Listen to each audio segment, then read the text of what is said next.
अस्सलामुअलैकुम वरहमतुल्लाहि वबरकातुहू। फॉरेक्स में एक और स्ट्रेटजी M30 स्कैल्पिंग के हवाले से, लेकिन इससे पहले आज आपको बताऊंगा कि स्ट्रेटजी होती क्या है। स्ट्रेटजी के अलावा अगर आप तुक्के पे ट्रेड लगाते हैं तो दो ऑप्शन होते हैं, या प्रॉफिट में चली जाती है या लॉस में चली जाती है, या मार्केट अप जाती है या डाउन जाती है। अगर 10 ट्रेडें लगाते हैं तो तकरीबन आपकी एवरेज के हिसाब से 5 ठीक लगेंगी और 5 में आपको नुकसान होगा, गलत होगी।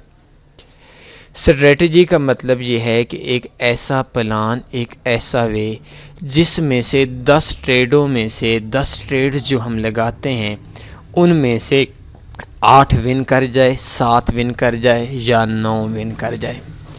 मतलब वैसे तो अगर हम ट्रेड्स लगाते हैं तो 50% चांस होते हैं ट्रेड के प्रॉफिट में जाने के, लेकिन अगर हम किसी स्ट्रेटजी से, किसी मेथड से ट्रेड लगाते हैं तो हमारे 10 में से 8, 7, 9 विन हो जाते हैं, एवरेज से थोड़ा ज़्यादा।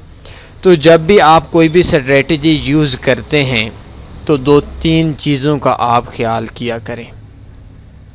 एक चीज़ ये कि आप जो ट्रेड लगाते हैं, 10 ट्रेड लगाते हैं तो 10 ट्रेड में से एक जैसी लॉट साइज़ लगाएं। ऐसा नहीं करना कि आप एक टाइम पे 0.01 लगाएं, नेक्स्ट 0.05 लगाएं, फिर 0.08 लगाएं, फिर 0.10 लगाएं। नहीं, स्ट्रेटजी के अंदर जिस तरीके से आप ट्रेड्स लगाते हैं तो वो जो ट्रेड होती है आपने 20 बार लगानी है तो 20 बार एक जैसी लगानी है, और एक दिन काम नहीं करना। कम से कम 30 दिन के लिए एक स्ट्रेटजी को आपने देखना होता है। आज 3 इंडिकेटर्स का मिक्सअप है, और एक चीज़ एक बार फिर मैं आपको समझा देता हूँ कि ये जो इंडिकेटर्स होते हैं, ये इंडिकेटर्स प्राइस एक्शन को रीड करने में हमारी मदद देते हैं। अभी देखें, मैं आपको 3 इंडिकेटर्स बता देता हूँ। ये जो तीनों इंडिकेटर्स हैं ये मार्केट की प्राइस के हिसाब से चलते हैं जिस तरीके से, और मार्केट के जो प्राइस है उस प्राइस से हमें आइडिया देते हैं कि इस वक्त पे हमने ट्रेड इंटर कर देनी है। तो जो मेरे दोस्तों का ख्याल है कि प्राइस एक्शन और चीज़ है, इंडिकेटर्स और चीज़ है, ये बात बिल्कुल गलत है।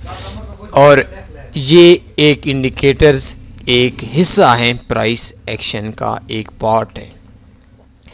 अभी देखें, आज के ये जो स्ट्रेटजी है इसमें आपको 3 इंडिकेटर्स मिक्सअप करना पड़ेगा। सबसे पहले 2 मूविंग एवरेज आपने इंस्टॉल करनी है। ये देखिए मूविंग एवरेज है, और एक आपने 5 कलर की एक्सपोनेंशियल मूविंग एवरेज करनी है। EMA exponential, period 5, apply to close, और कलर इसका मैंने वाइट चार्ट है, ब्लैक रख दिया है। ये ओके कर दें। इसके बाद दूसरी मूविंग एवरेज है, आपने इसी तरीके से आना है, 12 पीरियड रख देना है, मूविंग एवरेज एक्सपोनेंशियल कर देना है, अप्लाई टू क्लोज, और कलर रेड। ठीक है, ये दोनों मूविंग एवरेज इंस्टॉल हो गई। एक और आपने इंडिकेटर इसके अंदर करना है, RSI, इंसर्ट के अंदर जाना है, और RSI ये इंडिकेटर आपने, ये देखें रिलेटिव स्ट्रेंथ इंडेक्स, इसके आपने कलर मैंने ग्रीन कर दिया है, पीरियड 21, अप्लाई टू क्लोज, और लेवल 50 वाला रख कर ओके कर देना है। ये एक बार हो गया, दूसरी बार मैं इसको डिलीट कर देता हूँ। अभी देखें ये डिलीट हो गया। ये 2 मूविंग एवरेज और एक RSI, ये तीनों ओपन हो गई हैं आपके चार्ट के सामने। अभी क्या करना है कि जब भी 2 चीज़ें इसमें नोट कर लें, इतनी मुश्किल स्ट्रेटजी नहीं है, और उम्मीद इस बात की है कि 10 में से आपकी 8 या 9 TP करेंगी और SL आपकी 2 या 3 करेंगी। लेकिन एक चीज़ मैं आप बता देता हूँ, वो समझ लीजिएगा कि इसके अंदर ये प्राइस एक्शन का एक हिस्सा है, ये स्ट्रेटजी भी प्राइस एक्शन का एक हिस्सा है। इसमें जितना आपका एसएल बनता है इतना ही आपने टीपी लगाना है। अभी देखें, ये मार्केट सबसे पहले आपने आरएसआई देखनी है। आरएसआई को देखना है कि ये कितने वक्त से ऊपर जा रही थी। अभी देखिए ये इस जगह से ऊपर गई, जाते ऊपर जाती रही 50 वाले लाइन से जाती रही, जाने के बाद एक लंबा अरसा, एक लंबा टाइम M30 की लंबी कैंडल्स, लंबा सा वक्त ये ऊपर रही 50 वाली पीरियड से। RSI 21 आपकी सेटिंग देख रहे हैं, तो ये ऊपर रही। अब देखें ये इस जगह से मार्केट ने टच किया और नीचे आना शुरू हो गई। जिस वक्त ये नीचे आई, इसके बाद हमने ऊपर देखना है कि ये जो मूविंग एवरेज है 12 वाली, इस 12 वाली मूविंग एवरेज को, ये दूसरी जो मूविंग एवरेज है, जो इसका कलर मैंने ब्लैक रखा हुआ है, 5 मूविंग एवरेज है, इस मूविंग एवरेज को क्रॉस करके छोटी मूविंग एवरेज 12 वाली मूविंग एवरेज को, बड़ी मूविंग एवरेज को क्रॉस करके नीचे आ रही हो, उस वक्त हमने ट्रेड लगा लेनी है। जैसा कि मैं आपको एक पॉइंट दिखा रहा हूँ, ये देखिए मार्केट काफ़ी अरसे तक, काफ़ी टाइम तक ऊपर रही। अगर ये 5, 7, 10 कैंडल्स गई हूँ, आपने ट्रेड इंटर नहीं करनी, बल्कि ये देख सकते हैं ये तकरीबन 20-25 कैंडल्स आप देख सकते हैं कि इस जगह से ये ऊपर रही। तकरीबन 35 कैंडल्स ये ऊपर रही, 37 कैंडल से पहले इस जगह पे भी है। इस जगह से शुरू करते हैं तो ये तकरीबन इस जगह तक 53-54 कैंडल्स RSI वाली 50 वाली जो लाइन है इससे ऊपर रही। अब देखिए इसने ऊपर रहने के बाद नीचे तो आना ही आना है। अब हमने ट्रेड किस जगह पे एंटर करनी है, ये देखें इस जगह पे नीचे आई और फिर नीचे आने के बाद हमने देखना है कि ऊपर वाली जो 2 मूविंग एवरेज हैं इनका क्रॉस ओवर हुआ है कि नहीं। अभी देखें इस जगह पे ये नीचे आई और इस कैंडल्स पे क्रॉस ओवर हुआ, कैंडल ख़त्म हो गई, हमने ट्रेड इंटर कर देनी है सेल की। इसका जो एसएल है वो एसएल आपने, अभी देखें इस जगह पे सेल की ट्रेड हमारी बनती थी और इसका जो एसएल है ये आप देख सकते हैं कि ये जो प्रीवियस कैंडल्स हैं इनका जो हाई बनता है, इस हाई से 3 पिप 2 पिप जितना आपका स्प्रेड है, उस स्प्रेड के हवाले से आपने इतना ऊपर रखना है ताकि अगर हमारा एसएल भी होता है तो एसएल हमारा हाई को क्रॉस करके ऊपर जाए तो उसके बाद जाकर हमारा एसएल हो। अभी देखिए इस जगह पे हमारा ये इंडिकेटर है, तो टोटल जो हमारा एसएल बन रहा है ये बन रहा है 19 पिप का। 19 पिप के एसएल के अंदर हमने इसका जो टेक प्रॉफिट रखना है वो भी रखना है 19 पिप। और देख सकते हैं ये तकरीबन 2 कैंडल्स के अंदर, 1 2 3 4 कैंडल्स के अंदर ये 21 पिप टीपी हो गया। लेकिन इसका अगर 19 या 20 पिप एसएल बनता है तो 10 पिप का आपने ट्रेलिंग स्टॉप लगाना है। अगर 10 पिप मार्केट आपके प्रॉफिट में आती है तो आपके जो एसएल है वो आपका एंट्री पॉइंट पे आ जाएगा। अगर मार्केट वापस भी जाती है तो उसमें आपका एसएल नहीं होगा, कुछ न कुछ आपको मिल के जाएगा।